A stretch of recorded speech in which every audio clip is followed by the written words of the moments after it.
Swastiastu. Namo Buddhaya. Salam kebajikan. Sampurasun. Rahayu Sagung Dumadi. Semoga seluruh makhluk hidup di semesta ini, baik yang kelihatan maupun yang tidak kelihatan, baik yang berwujud maupun yang tidak berwujud, semuanya senantiasa hidup berbahagia, bebas dari segala penderitaan. Dan semoga kehadiran kita di ruang kehidupan ini menjadi berkah buat semua makhluk hidup. Kita menjadi sumber cinta, sumber sukacita, sumber kebahagiaan. Jangan izinkan diri kita ini menjadi sumber kesakitan, sumber penderitaan bagi siapapun. Segala puji hanya milik Allah, Sang kehadiran, Sang keberadaan, yang senantiasa mengurus, mengatur seluruh kebutuhan makhluknya. Dia tidak pernah meninggalkan kita sedetik pun. Dia sangat mengerti segala kebutuhan kita. Kebutuhan itu bukan berarti apa yang kita ingin. Kebutuhan itu wujudnya dua. Diinginkan, tidak diinginkan. Kalau itu kebutuhan kita, pasti akan diberikan.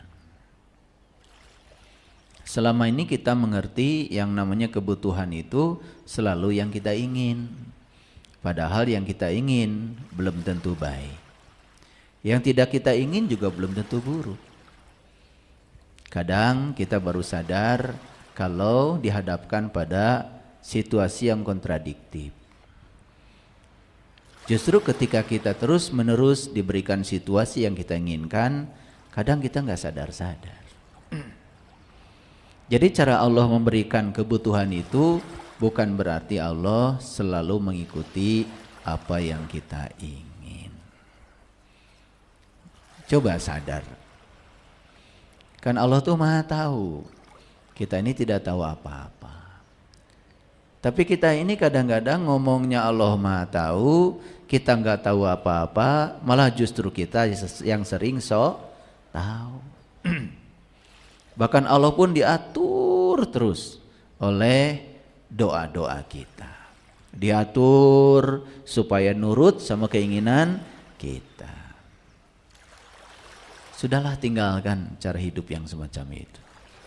Tidak akan mengalami keberlimpahan lahir batin kalau hidup kita masih seperti itu.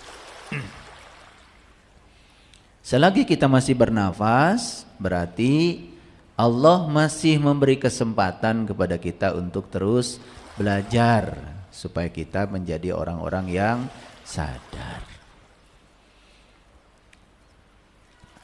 Napas itu sangat mahal, tidak ada jualannya. Napas itu gratis. Gratis. Dan tidak ada orang yang bisa membeli nafas. Saking gratisnya. Orang bisa beli rumah sakit, tetapi membeli nafas tidak bisa. Mari kita sadari kehadiran Dia lewat nafas kita, bahwa Dia masih menggunakan kita untuk menjadi tangannya. Oleh karena itu, mari kita bersyukur atas hadiah kehidupan yang masih dititipkan kepada kita hari ini. Hadirlah di sini saat ini sekarang. Semoga kita semua bisa menjadi orang-orang yang amanah dengan titipan kehidupan ini. Oleh karena itu, mari kita puji Dia bersama-sama membaca hamdalah. Alhamdulillahi rabbil alamin. Mari kita awali kajian kita hari ini. Semoga ilmu yang dialirkan semesta lewat saya menjadi ilmu yang bermanfaat, membawa berkah untuk kehidupan kita, terutama menyelamatkan kehidupan kita. Kita sapa asma Allah dengan kelembutan dan cinta seraya membaca basmalah. Bismillahirrahmanirrahim. Sebetulnya bukan kesulitan yang membuat kita menjadi takut. Tetapi yang sebenarnya adalah ketakutanlah yang membuat kita sulit. Orang yang dalam hidupnya selalu takut. Mau bisnis takut gagal.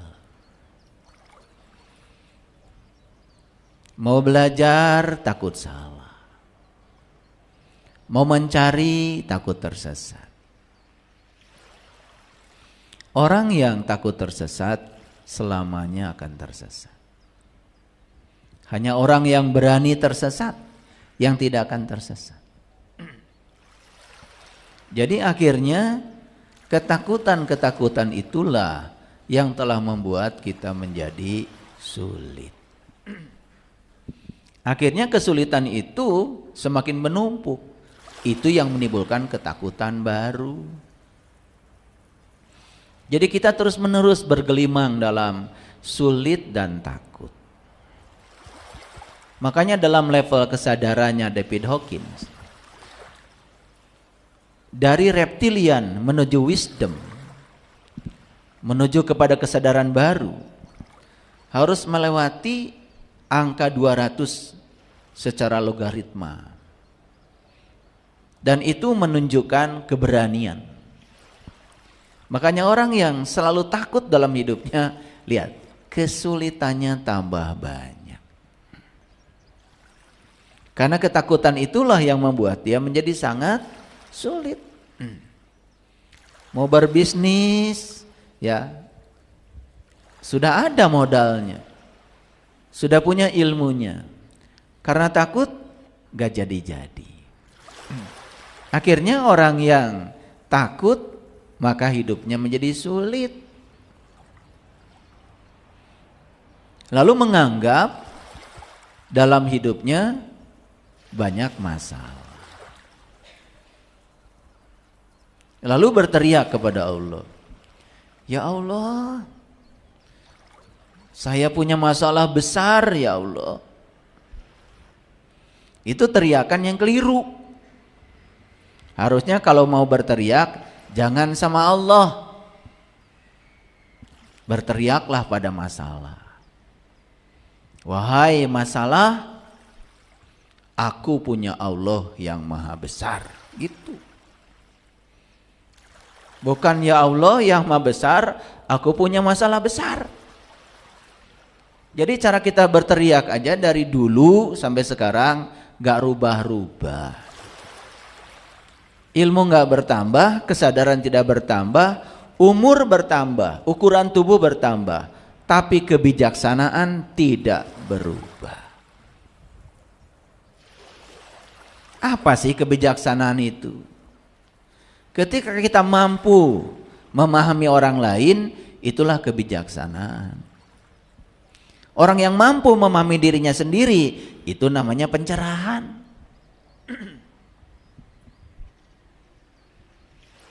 Mau kebijaksanaan atau pencerahan? Atau kebijaksanaan dulu, pencerahan dulu? Mampu memahami orang lain disebut kebijaksanaan.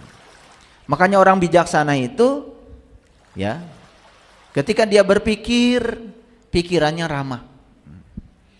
Ketika dia berkata, perkataannya ramah. Kalau dia menatap orang, menatap dengan keramahan. Kalau dia memberi pada orang, memberi dengan ramah.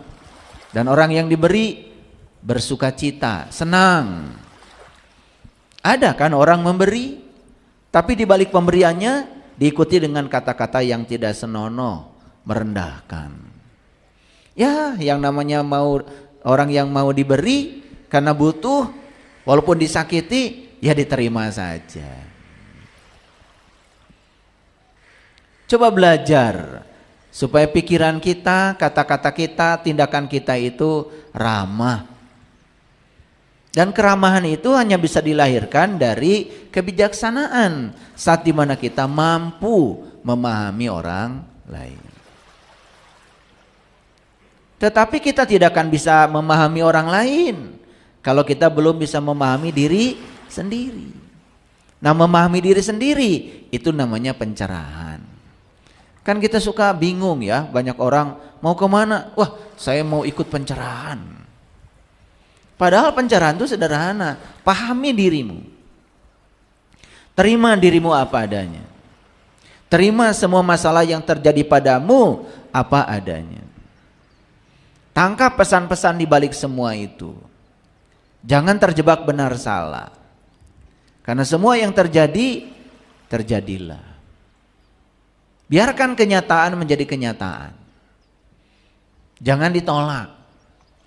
Karena semua penolakan itu menjadi sumber masalah kita. Masalah itu bukan pada peristiwanya. Masalah itu adalah cara kita menanggapi peristiwa. Itu yang kerap bermasalah.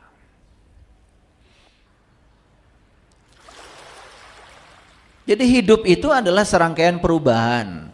Perubahan yang alami dan spontan. Karena semua perubahan yang terjadi dalam hidup alami dan spontan.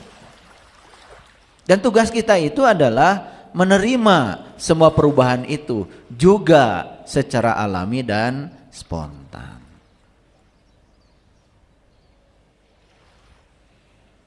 Kita sudah selayaknya menggeser definisi kesalehan. Karena selama ini orang soleh itu adalah orang yang, mohon maaf, rajin ke tempat ibadah, rajin melaksanakan ibadah. Kalau itu betul kesolehan, tapi itu baru kesolehan individual. Karena kesalehan yang sebenarnya itu adalah kesalehan sosial.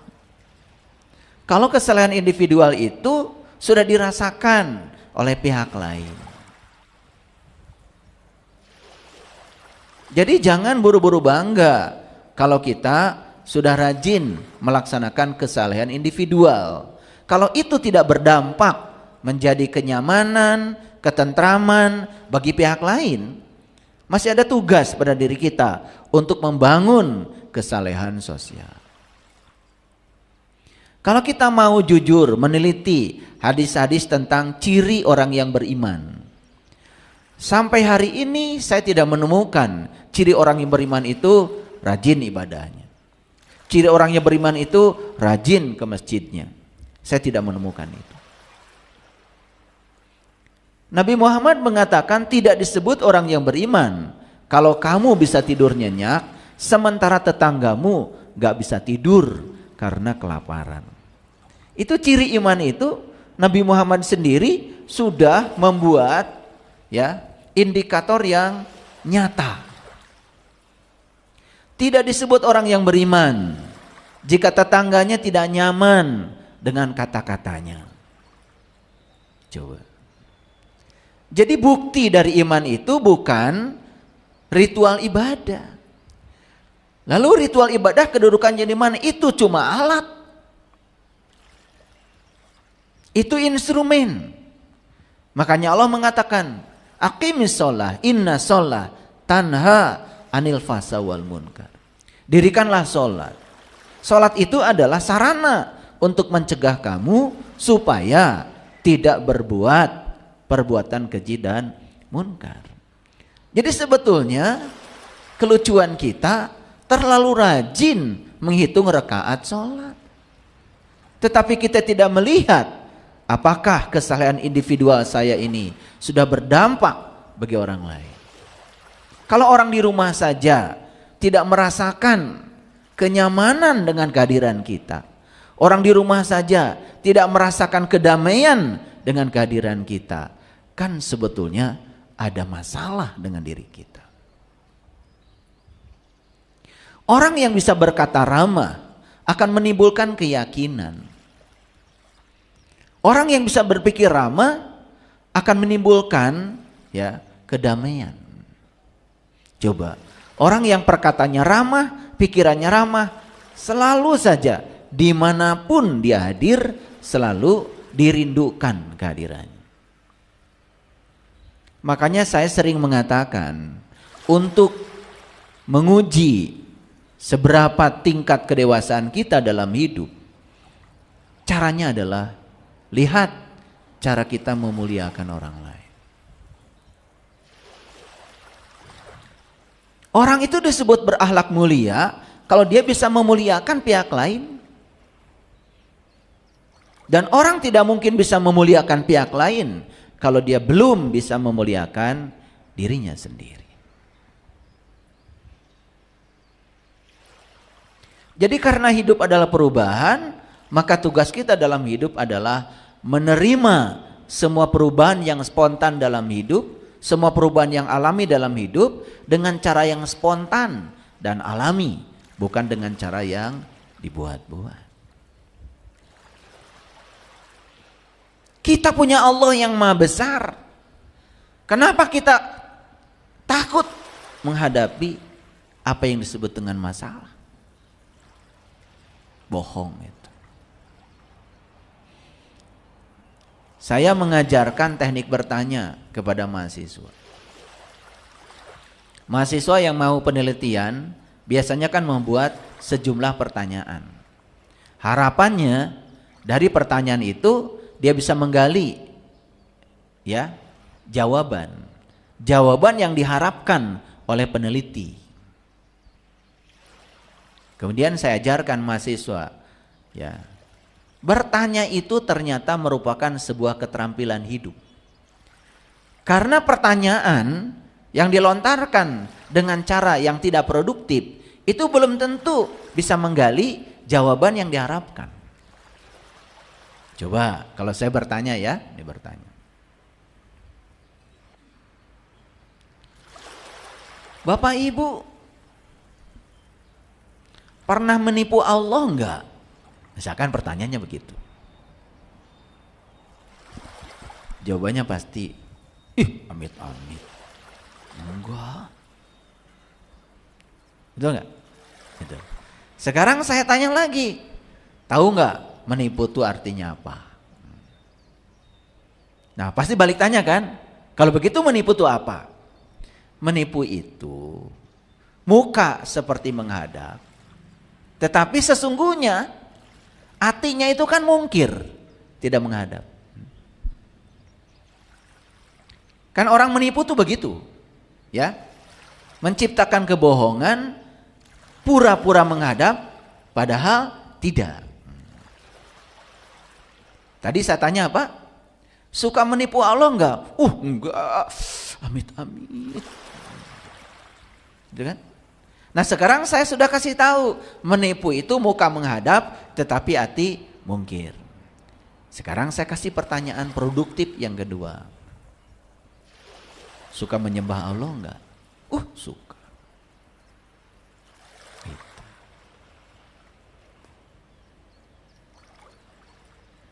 Gimana caranya menyembah Allah? Saya kan sholat.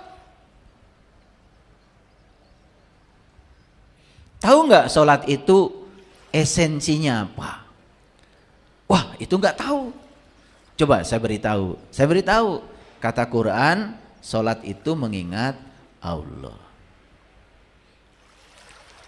Fa'budni wa aqimis sholat li zikri. Sembahlah aku, dirikanlah sholat untuk mengingat aku. Jadi Allah itu mengatakan kamu itu telah menyembah aku kalau selama sholat yang diingat oleh kamu adalah aku.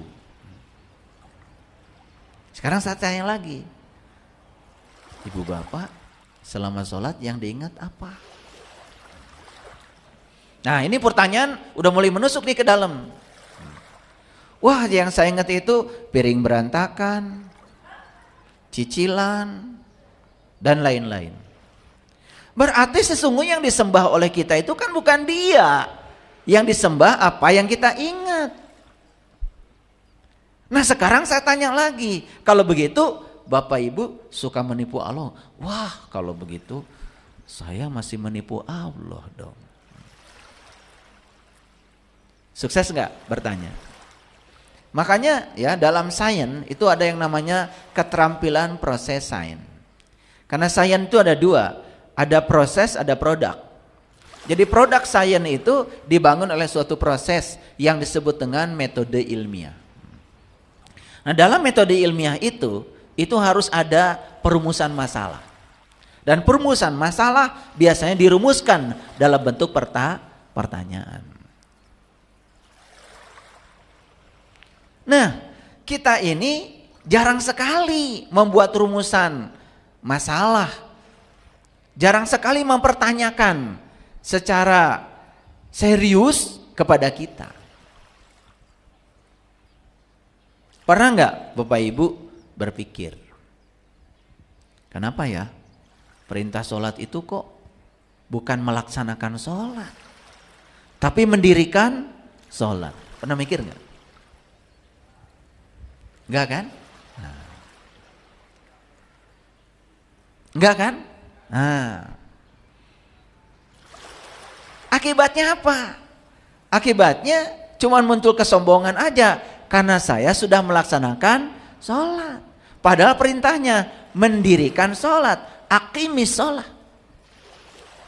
Terus apa bedanya kalau gitu melaksanakan dan mendirikan? Kalau melaksanakan ya sudah laksanakan saja. Tapi kalau mendirikan kan gak mungkin kita berdiri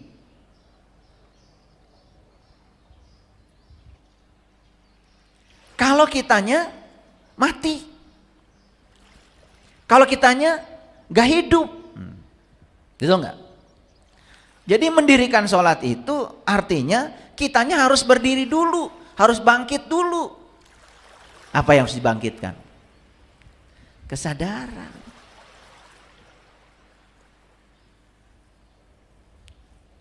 Kesadaran yang harus dibangkitkan dulu. Jangan sampai kita sholat dalam keadaan tidak sadar.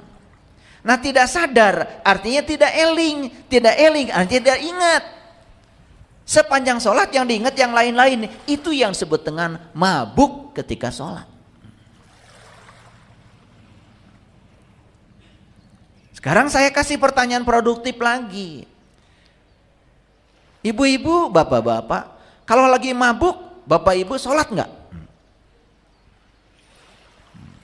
Amit-amit, saya nggak pernah mabuk.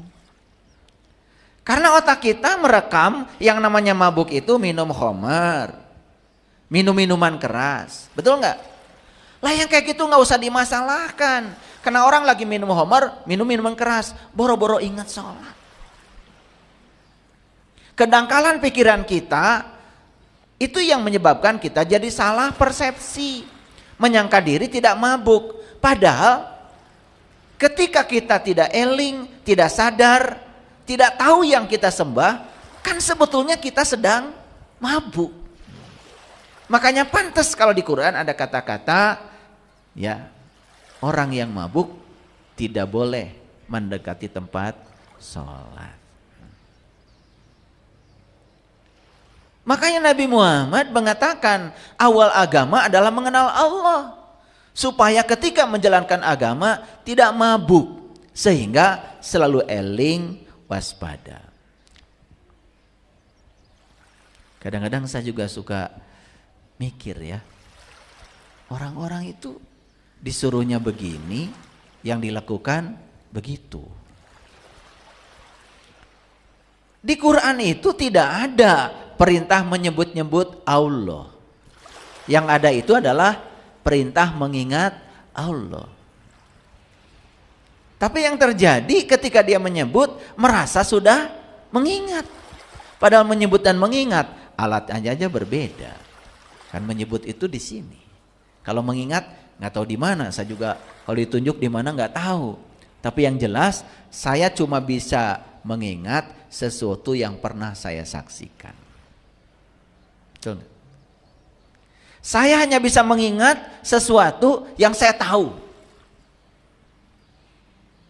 Saya bisa ingat nih sama orang tua saya walaupun sudah meninggal. Sekarang saya bisa ingat.